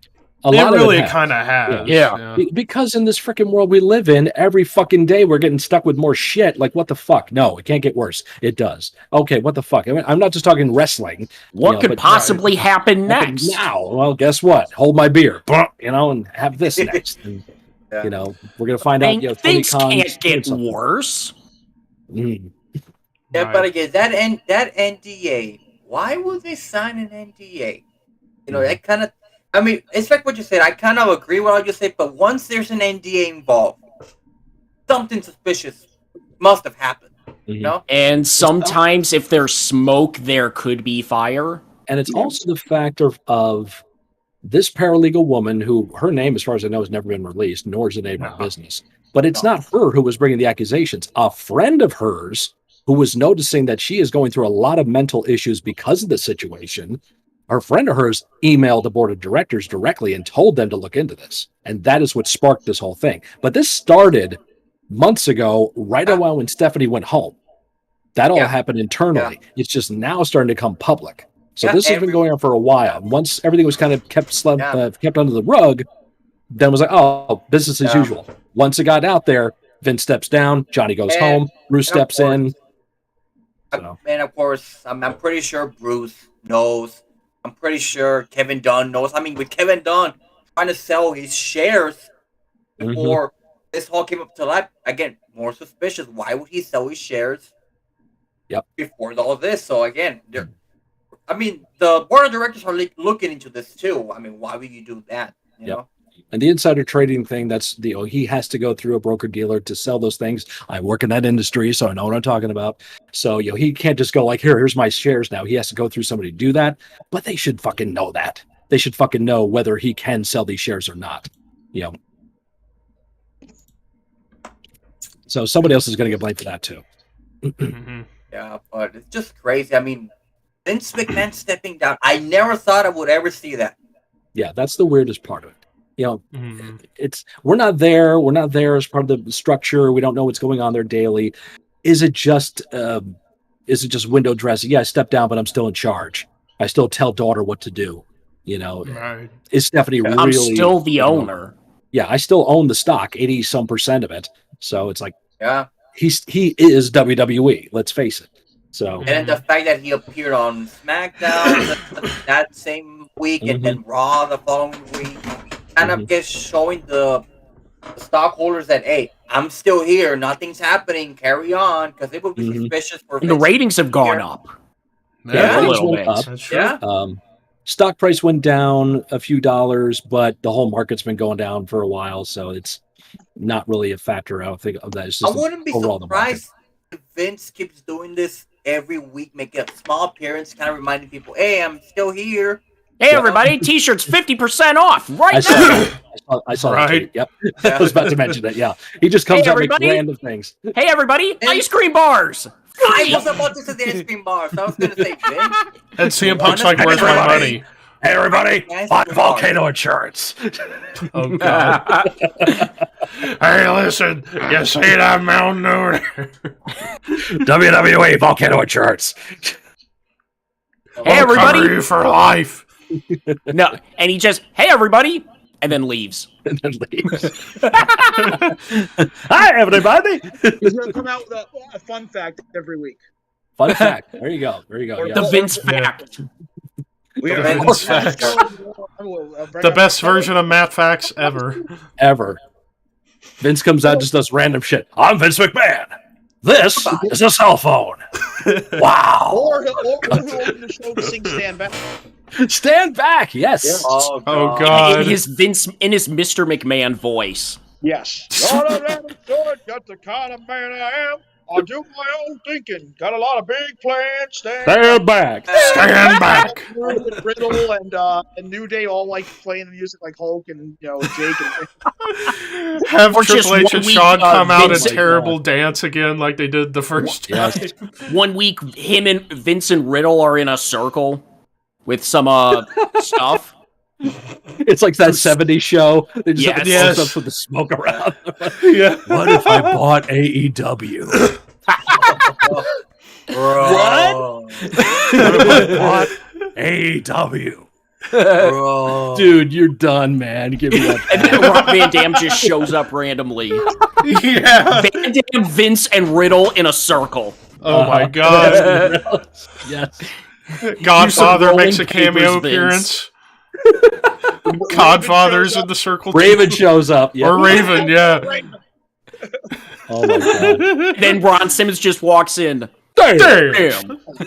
No, he went like, no. Hey, damn. How you doing today, Ollie? Not bad. Right on. Right on. All right. Oh, my God. University of Oklahoma, real athlete, prime meat. God damn. God damn.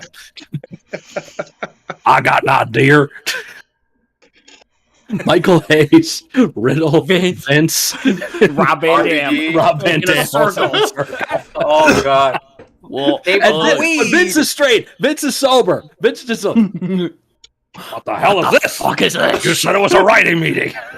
It is. We're writing it up, bro. Who the fuck put Rob Van Dam in charge of writing? And then Ribble's like, what? Van Dam's here? I can't see him, bro. Where is he? I'm like, right here. What? Where? Bro. Hey, Kirby cookies. And RVD's Bring it all like, back. dude, Dude, I'm not your bro. I want to see it. I want to see a backstage interview with Riddle asking, and then the interviewer asking about, Riddle, what are your thoughts on the current unified tag team champions, the Usos, and their current reign? Whoa, those guys are fags.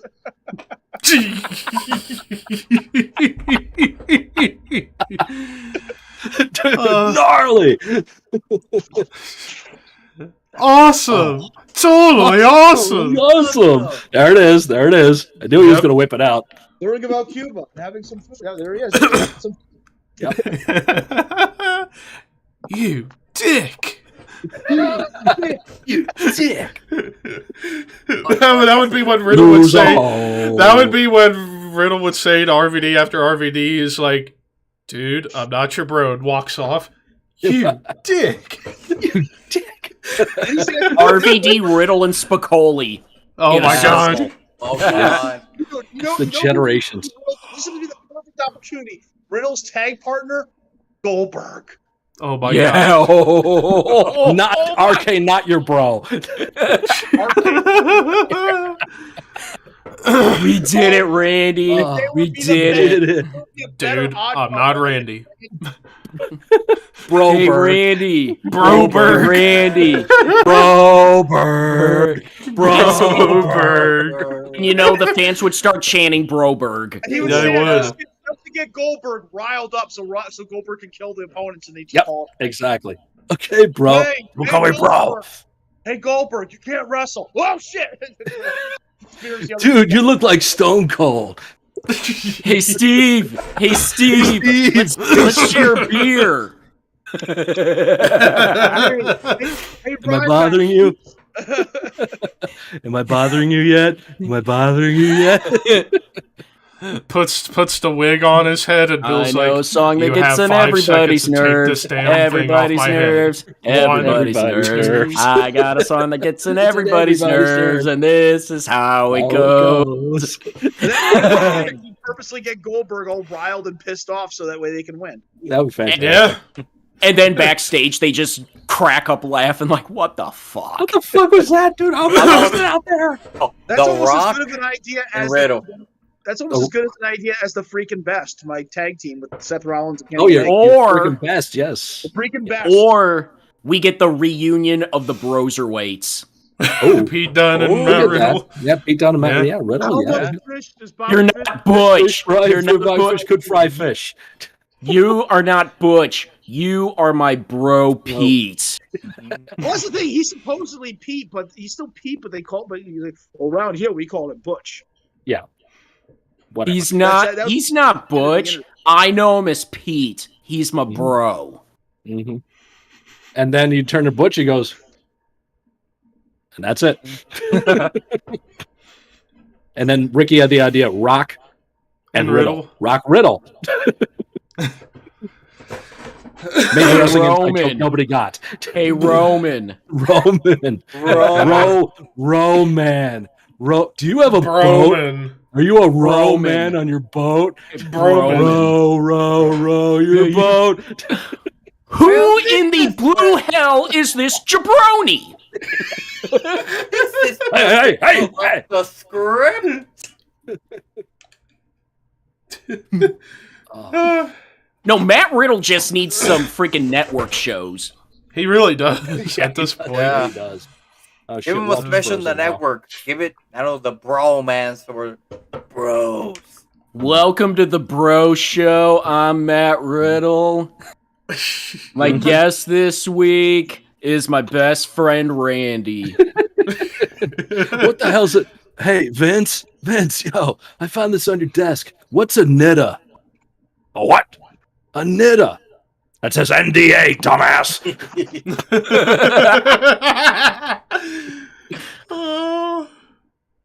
Dude, Riddle and anybody can be comedy gold. Yeah. Yeah. Oh God, could you imagine Riddle and 2002 Goldust?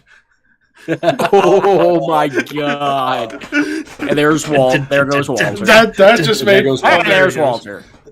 No, speaking of Walter, Riddle and Gunther. Yeah. as a team. Oh my god. Oh god. Just the I don't know comedy about that between one. The those. comedy factor. It'd be like Like- Al Snow and Steve Blackman again. It really would be, in all honesty. Hey Walter. Fucking cheesehead. Hey Walter. I am Gunther. I am Gunter. No, I knew you as No, you're Walter. Okay. He's back. Okay, we got him. All right. Stone face dog. The freeze face. Freeze frame. Riddle Frank. and Braun Breaker. Oh boy. Oh god. Or no. If you want the greatest comedy team today, Riddle and R-Truth. Oh man. Riddle. That's funny right there. Riddle, There's money with that. Riddle and Wendy Chu. Riddle and Wendy Chu. What? Brochu. Uh-huh. Bro Chu. Uh-huh. Holy shit. Oh. Who else? Riddle and Riddle and Riddle me this. Riddle and Booker T from 2002. Like, Booker would just constantly go, "What the hell is wrong with you?" Man, I'm getting too old for this shit. If Sasha's gone, if Sasha's really gone, Bailey's new best friend has to be either Wendy Chu or Indy Hartwell. There you go. Yeah, they could do that. yeah. All right, okay, go with this now. Riddle as a part of the Wyatt family. yes, smoke There's would make Bray. sense. It really There's would. Bray doing the whole thing. Bray's doing the whole thing. I mean, the old school, the original thing. Brody, Bray, and Eric, all of them doing their thing. And there's Riddle on the ground checking the flowers, and he's checking the plants. He's like, Hey, no, Bray, no. how's it going, bro? Yeah. Hey, Bray, love this how's place, it going? Riddle and Raven. Oh my Riddle and god! Raven. Oh my god, yes. Yes. It'd be Stevie and Raven Part 2, basically. Riddle and Punk. Oh god. There's an odd couple there right there. Yeah. My favorite team still for Punk was him and Carino. They wrestled like one time as a team in Ring of Honor. It was hilarious. They do this spot where I forget what the match is, but it did this spot. Punk tags in Carino, but then he picks Carino up on his shoulders and drops a knee on the guy, on his opponent. And Carino's like, "What are you doing?" And Punk's like, "You're heavy." This is when Carino was really fucking fat. Oh my god, it was just hilarious shit they were doing to each other. Riddle and Joe. Riddle and Joe. Riddle and Low-Key. Riddle and Low-Key. God. Now there's modern day head cheese for you right there. Riddle Yeah. and Dan Hansen. There you No, go. Riddle and Lance Storm. Oh, Okay. God. There, Yep. I thought we couldn't top Loki, but I guess Lance Storm takes the cake. Fucking. Yep, I think so. Riddle and Goldust. Riddle and Goldust. Yeah, we did that. Yeah. Yeah. Okay. It's crossing timelines, but fuck it. Give me this one. Give me Riddle and Herb Abrams. Oh my god. yes. Just think about that one. Oh, Oh my god. got Hey, any more hey, cookies, bro. man? Yeah, can I have that More sugar cookies? cookie? I Oh, got it's so good. Riddle, Mikey, Tajiri, and Sinister Minister. Yes. Oh my god. Oh. Because there's the shot. Mitchell does the promo, pull back. There's Mikey on the table, stuck with his arms tied behind his back with the apple in his mouth. There's Tajiri in the corner, and there's like fires all around Mikey, and then there's Riddle trying to light a freaking doob off the fire on the table around Mikey. That's the shot right there. And he's like, Riddle. Whoa! I got this one. Riddle and the Iron Sheik. Oh my god. "Oh my god." yes. You about made Scott do a spit take. Who the fuck is this jabroni? I don't know, bro. Riddle. I don't know you, but I love you, Bubba. You get a good medicine. Riddle and Bad News. Bad News Bad Brown. news. Forget Oh, it. God. Oh my god. Oh God. Riddle and Riddle Kerry and Von Jake Erich. Roberts. Riddle and Jake Roberts. Riddle and Kerry Von Erich. Riddle and Andre. Oh my god. Oh boy. He would piss Andre off. Am I So bothering you? bad. Am I bothering you? Yep. You're fucking bothering me, Yes, you boss. are. You are always bothering me. Riddle and does I kill will him. get you, Riddle. Riddle and That Dust. reminds me, you know what that reminds me of? Now that you bring up Andre, it reminds me of that one story time episode where Sergeant Slaughter talks about one of the first times he wrestled Andre. Yeah, because Andre was drunk off his ass with wine. They have the match and Slaughter puts him in a sleeper, and he's literally sleeping in the ring. And then Slaughter tries to wake him up, and when Andre wakes, he's just chasing after him all across the building like, I'll get you, Slaughter. Speaking of Andre... Oh, God, no! Speaking of Andre, we did have 2 passings this past yes, week. We did have 2 passing, Oh, yes. yeah. Dave Yeah. Hebner All kidding and aside. Tim White. Tim White. White, Dave Hebner, yeah. Tim White. Speaking of, speaking of Andre, yeah. Yep, Tim White, the handler for Andre, the man that helped him all around the area. What a great person he was. Dave Hebner, too. Not a single bad word about the guy either. Not a No, single Tim bad White, word absolutely not. Never. He owned the bar that they would have the brawls in. Yes. You know, on The Raw. APA just destroyed every single time. Everything. Yeah. Yep. And WWE paid for it, of course. But yeah, Mhm. and they would have Tim doing that. What was his last match? Hell in the Cell? No, Was it the Mania first- It was 20, Christian and Jericho in the Oh, WrestleMania. Gotcha. Yeah, he got injured and then he tried to come back and he got hurt It was his again, shoulder, and right? that was was his shoulder. Yeah. Pop out from Because it? he got knocked into the Hell in a Cell during Triple H and Jericho. Okay. Yep. And then during the Jericho Christian match, he aggravated it, and that's what eventually At the finish. At the Yeah, finish, right at the yeah. end. Yep. But not a bad word about the guy. Everyone loved him. Everyone loved him. Yep. And then And Dave Hebner. Hebner. Dave was WWE. His brother Earl was working for Jim Crockett, and eventually, And then Earl came in, and then you had The main the event. twin referee angle. yep, the How brilliant. much And then- For the plastic surgery! How long did Dave referee after the whole Not twin long. referee thing? Not long after that. Like Yeah. a year, maybe? The first Yeah, time we if saw if that. Hogan cry. Yep, Dave stopped refereeing about a year later. He went to become an agent backstage. And was the one who drove Earl out of there after Montreal. After Montreal, the car ready. Yeah. Yep. So big losses there. Mhm. So, yep, that's the sad news there. But one last thing for Riddle. Riddle and Hornswoggle. Little Riddle.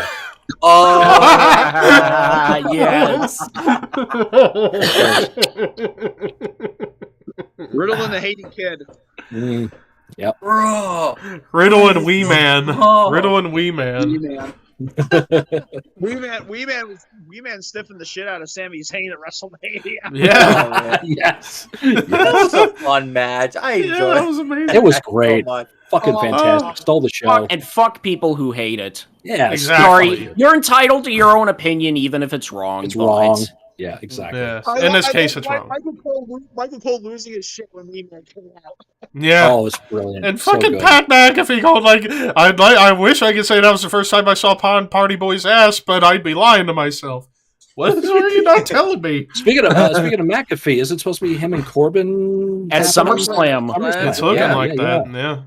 So that's Dude, possibly that going could be entertaining. down. Mhm. McAfee Yeah. is a stadium attraction now. How about that? Yeah. Go figure, right? Yeah, exactly. Yeah. One of the What do we most more entertaining people on the entire show. Yeah. 95% In all of the honesty. people- he's got everyone in the palm in his hand. Dude is He so does. old. Yep, crazy Mhm. over. He's great at his job as a commentator because he's charismatic. And, Mhm. him and Adam And Cole into it. Him and Adam Cole continue their feud on Twitter too. It's great. Still, I didn't know that. Oh, that's They're fantastic. still working people. That's fantastic. Kayfabe is still alive, Still brother. alive. Somehow, yeah. He's a What is piece of lined up- shit. Fuck him. What's Fuck lined you, up so Pat. far for Money in the Bank? What is Money in the Oh Bank? yeah, got so far? Money in the Bank Oh, yeah, so far. That next Saturday, which yeah, next meaning, Saturday, which meaning Meaning, we're gonna have to do next week's episode either in the afternoon or Friday. Or Friday, yeah. I'd say Friday would probably work. Do Friday night show. Yeah. We can do that. Our first Friday I don't night mind episode on the Yep, we first. can do Friday night Shadow Kvlt. But so far the card we got Austin Theory and Bobby Lashley for the U.S. title. I say Theory retains. There'll probably be some Theory, kind of yeah. shenanigans with There'll be DQ interference. set up something Yeah. for SummerSlam. Raw. Well, Raw. SummerSlam's probably going to be Theory and Cena. Yeah, that's Yeah. true. Less. Then we got Usos Street Profits for the tag titles. Usos. Usos. Yeah. Usos. Then we got Bianca Carmella for the Raw Women's title. Bianca. Belanca. Bianca. And then the SmackDown Women's title, Ronda and Natalia. We're finally getting that match, but Ronda. Ronda. Yeah. Ronda. Mm-hmm. Now to the These two was- Money in the Bank this- matches. This was supposed to be Sasha and Naomi. So Yeah. Think of that. But then for the women's Money in the Bank, so far, there's one open spot left, like Walter said. So far, we got Lacey Evans, Alexa Bliss, Liv Morgan, Raquel Rodriguez, Asuka, and Shotzi. Well, depending on who this last one is, who I'm honestly thinking at this point probably going to be Bailey, finally coming my back. money's on Bailey. Yeah, And my I say money's if on Bayley. that were the case, Bailey. But if it's Yeah. somebody Yeah, just take it. random that doesn't really matter, maybe give it to Liv if that were the case. Unless it's Charlotte returning. That too. Possible. That too. Actually, wait, isn't Liv already in it? Liv's in it with. Yeah, Yeah, Liv Liv's is in it. Yeah, but Yeah. if it's not Bailey, give it to Liv. Yeah. No, That's Liv's like in. Liv's That's in. why. to win the That's match, why- he's saying. To win win the the match. match. Yeah. Yeah. Yeah. Okay. So because I think Liv's like the fan favorite to like the underdog, hoping to get it. I'd love to see Liv get it. I'd love to Bliss give it to too. Liv, if you know what I'm saying. I would love but, Bliss to get it too, to be honest again. I'll give it to Liv Bliss too. But Oh, Bailey, yeah. but Bailey walking around carrying that briefcase all the time is gonna be fucking golden. That'd be fantastic. Yeah. Yeah. Would love that. Just be obnoxious as all hell. The men's, I'm predicting. Yeah, Sami so far we got Sami- Seth Rollins, Sheamus, Drew McIntyre, Seth. Omos, Sammy, and then two extras. Because I would Probably say Seth. Seth, because they've already announced Brock versus Roman for SummerSlam, you do Heist of the Century 2. Mhm. To set up Seth as champion all the way to Mania, Cody wins the Rumble, Cody Seth for the belt. Yeah. As much as we may not want that, as far as them doing the repeat, it's probably going to happen. But you know what? But They're then going to again- do... Walter, you go. Awkward. I was gonna say, but then again, Sami Zayn has done so much character work and has busted his ass. Maybe him winning Money in the Bank would be like a payoff. Possibly. But we'll see. But it's like, even if they do Heist of the Century 2, it'll still go over. Yeah. Mm-hmm. Yeah. But, yeah, I think that's a good place to kind of wrap up. So, a reminder of the upcoming schedule. So, Friday night on the 1st, we're going to be doing Great American Bash 92. Then we'll be back for the Saturday schedule on the 9th. We're talking SummerSlam 92. And then concluding with two SummerSlam top 10s. First, top 10 SummerSlam Intercontinental title matches. And then top 10 SummerSlam Hidden Gems. Then for August, we've got WCW Road Wild 97 on the weekend of my birthday. Then the week after, it's top 10 hottest women in wrestling history. Week after that, still figuring out the ECW one. It could be Born to be Wired, but I haven't been able to find that show anywhere, so we might end up changing that. Maybe to like WrestlePalooza 97, maybe, because that was a pay-per-view. Yep. Or something like that. And then the final week of August, it's the discussion of Next Generation Wrestlers. The good, the bad, and the ugly. September, we got One Night Only 97. Now, I kind of want to change the top 10 for September because I figured out a good top 10 we can do. You want the worst? You might get the worst. Top 10 worst storylines and angles in wrestling history. Oh boy. Oh God. Believe it or Well, that not, just spoils what number 1 is, Invasion. I mean... believe it or not, Believe it or not, I actually already have my list made for that. Oh, of course you do. Of course. So there you go. But yeah, so that would be then. Then we'd be doing a first, reviewing an old episode of Raw, the 25th anniversary of arguably the best episode in Raw history, September 22nd, 97, where you had the debut of Cactus It's one of the Jack most important. yeah. And of course, Austin stuns McMahon. Also, then, the first Raw in Madison Square Garden. Yes. Mm-hmm. Yeah. And then the final week of September, the Goldberg's WCW run, retrospective.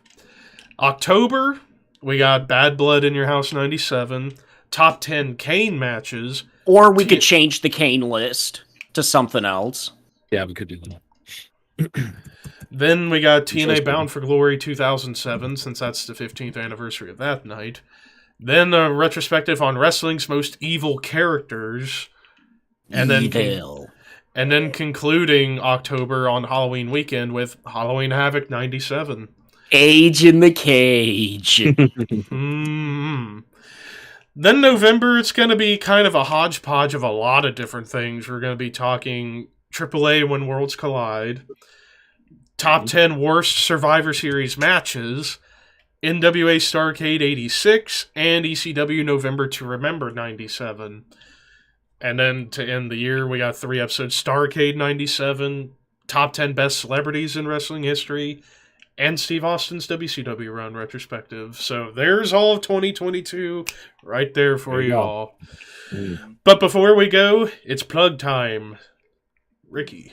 You can catch me on my Instagram at ArcaRamonMetalGod. You can catch me on my Twitter, Hermaster18. And you can catch me on my YouTube channel where I just uploaded 2 videos, my latest CD collection and my rarest CDs that I have in my collection. And you can catch me here on the US channel doing Shadow Kvlt and, of course, the Horseman podcast, which hopefully we can bring it back the next week or so. We're still trying to see how it's going to go. Scott. All right, you can find me on my YouTube channel. It's Mr. Scott Reacts, where I'm doing reactions to all kinds of stuff these days. Tomorrow, my reaction to the band from Romania called The Iron Cross, doing their cover of Warrant's Cherry Pie.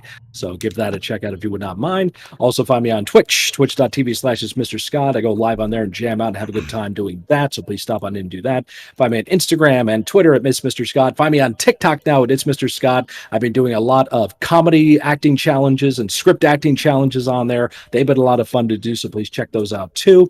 And of course, you find me on my TeePublic merch store at It's Mr. Scott. And you find me and Walter on another podcast, which he will tell you about next. You can find me and Mr. Scott on the Necrocasticon, where we talk about the best and the rest of horror and metal. Join me, Mr. Scott, authors Token Tom Clark and Skip Novak, and our good friend Sergeant Fury Dan Roberts for the Necrocasticon every week on Spotify. And Ricky is all losing right, Ricky, what the hell is going on? Take on Herb Abrams' ghost tweet. Oh God! An hour ago. What was the tweet? Read it. Just read it. Just read it. I heard a group of marks are looking at a UWF pay-per-view from 91 or something. No amount of white stuff can make me watch that event. See, Herb coming through for us. Herb coming through for us. James. You can find me on my YouTube at We Are Pro Wrestling, where in the month of July, I am bringing back an old series that I did 9 years ago called Heroes of SummerSlam, redoing the series where each week I'm going to be talking about 4 wrestlers and their SummerSlam history.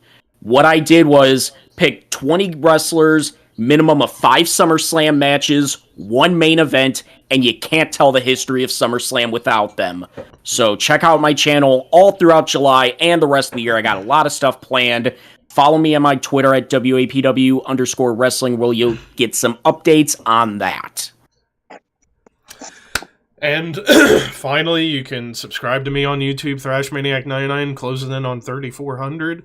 Earlier, actually about an hour before we started, I posted my review of the new Return album from prog rock greats Porcupine Tree, which shockingly was really good. Not my favorite Porcupine Tree album. Fear of a Blank Planet, that's mine, but still, it was pretty fun. I actually am planning on reviewing the new Ailstorm album tomorrow, and then, oh boy, there was a lot of albums that came out on this weekend, so there's going to be 2 episodes of Under the Radar for this week, because there was just so much I can't fit it all in one episode. So you're going to get 2 episodes. You're going to get one on Tuesday and one on Thursday. Yesterday, I posted my, 2 days ago, I posted my first video in a week, because, God, after this episode last week, I ended up getting a cold for a little bit, and only now I'm back to 100%, but I did my CD collection update, then went live last night talking shit with Ricky and Nick from Thralls of Metal. But yeah, next week, the Under the Radar stuff, it's looking like in the first week of July, already got my next album ranking, that's going to be for Bathory. Nice. Yep. But that's all on that end of the scale, so yeah, subscribe on YouTube, ThrashManiac99 for that. And of course, also, actually, I almost forgot, so next weekend possibly will be the next Horseman podcast episode where hopefully all the old gang will be back, and we're going to do a response to Banger TV for fucking up a list. We're doing top 10 Death Doom albums. How dare you not put Asphyx in there? That's heat. Instead, you put them in Proto, which, okay, I get, there's the debate that, okay, are they Death Doom or are they just death metal with Doom moments? Regardless, they should have been in there. And yet you took them out and put them in Proto. How dare you? So we're going to correct that in the next episode. That's gonna be a pain in the ass. That's going to be hard for Ricky because he's the go-to Death Doom guy out of all of us in the Horsemen. But that's that. You can follow me on Instagram at ThrashManiac_YT. And then finally, follow and or subscribe to me on Twitch at ThrashManiac99. Been kind of back on a bit of a resurgence on Twitch as of late. Been more active on there, whereas past few months, it's been kind of on and off, but now I'm kind of getting back into the groove a little bit. It's just hard trying to balance what you do. Like, not only with my job, but also doing YouTube and Twitch. It varies, and also I'd be more into YouTube sometimes more into Twitch, but it all balances out. But anyways, we will see you guys next week, but for the people watching on Twitch, we're going to raid. Today? We are raiding Zetro Sun Cody Hatriot. Oh, sweet. So Hype Herbie cookies. Yes. If only. But anyways, thank you guys for watching, and we'll see you next Friday night for Friday Night Shadow Kvlt. Jackass. Jackass. Herbie, I love you.